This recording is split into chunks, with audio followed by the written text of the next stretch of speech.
Anggota Komisi 3 DPR RI, Nasir Jamil, menyebut ada kemungkinan pihaknya memanggil Jaksa Agung terkait pengerahan aparat TNI di Kejaksaan. Nasir menyebut kemungkinan akan panggil Jaksa Agung untuk mengonfirmasi hal ini agar secepatnya bisa terselesaikan. Sedangkan dari sudut pandang Nasir, ia menyebut tidak masalah dengan kerjasama pengerahan aparat TNI di Kejaksaan. Ia menilai hal ini sebagai bentuk saling bantu antar institusi, khususnya dari segi pengamanan.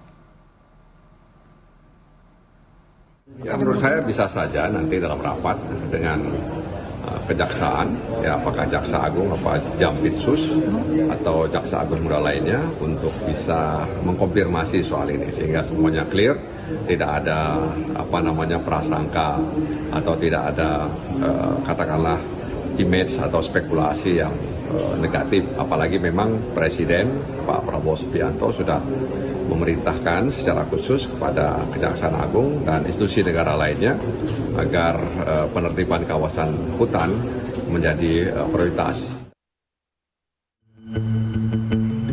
Tentara Nasional Indonesia akan mengerahkan prajuritnya untuk mengamankan kejaksaan.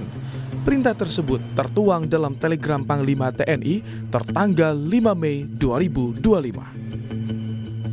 Penjagaan TNI di Kejaksaan Agung dan Kejaksaan Tinggi ini mendapat sorotan dari masyarakat. Keterlibatan TNI dalam pengamanan kejaksaan dapat dianggap menimbulkan tumpang tindih kewenangan antara militer dan aparat penegak hukum sipil. Namun, Kepala Pusat Penerangan Hukum Kejaksaan Agung Harli Siregar menyatakan, pengerahan personil TNI di Kejaksaan Tinggi dan Negeri seluruh Indonesia hanya sebatas pengamanan dan tak ada intervensi terhadap proses penegakan hukum. Kalau terkait dengan MOU, nah ini kan sudah merupakan bagian dari kehidupan kelembagaan, ya, bahwa ada tugas-tugas yang berbeda sehingga perlu dinota kesepahamkan, ya, untuk menjadi bagian dari sinergitas dan kolaborasi, dan itu yang dilakukan oleh Kejaksaan dengan TNI. TNI juga dalam memberikan perbantuan ini melakukan tindakan-tindakan terukur. Nah, jadi tidak ada kaitannya dengan penegakan hukum yang dilakukan oleh Kejaksaan.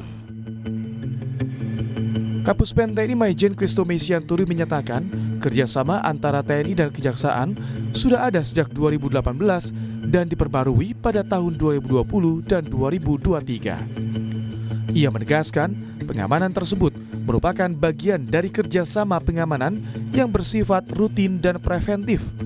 Menurutnya, tidak ada yang salah dengan kerjasama tersebut. Yang sudah ada sejak tahun 2018, kemudian diperbarui tahun 2020 dan tahun 2002 terakhir ini, 2023, dengan nota kesepahaman nomor NK 6/4 Romawi /2003 TNI. Di situ ada 8 bidang ruang lingkup dalam kerjasama itu. Salah satunya adalah perbantuan personil, dukungan bantuan personil TNI kepada Kejaksaan dalam rangka tugas-tugas dan fungsi kejaksaan. Ini kan dalam rangka sinergitas antar kementerian dan lembaga dalam rangka melaksanakan tugas-tugasnya untuk melaksanakan program yang memang dicanangkan oleh pemerintah.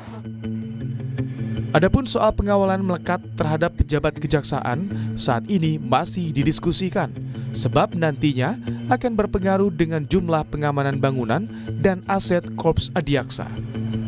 Nantinya jumlah personil TNI yang akan bertugas diatur dalam kelompok terdiri dari 2 hingga 3 orang sesuai kebutuhan. Tim Liputan, Kompas TV.